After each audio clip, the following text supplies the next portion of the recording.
One of the biggest misconceptions when patients come to see me is that it's an automatic pathway to surgery. And that's the farthest thing from the truth. 99% of my patients are actually treated conservatively.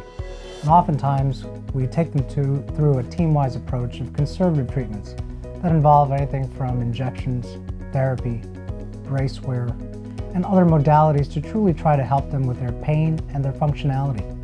But when they get to the point when their activities of daily living become compromised, like going to church, playing golf, playing tennis, or just enjoying their time on a daily basis, that's when we sit down and we have a conversation about taking it to the next level with advanced techniques with hip and knee replacement.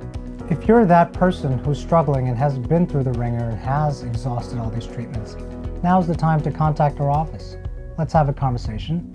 Oftentimes, a lot of your anxieties and worries and concerns are often addressed in that visit, and we'll go through the steps from top to bottom.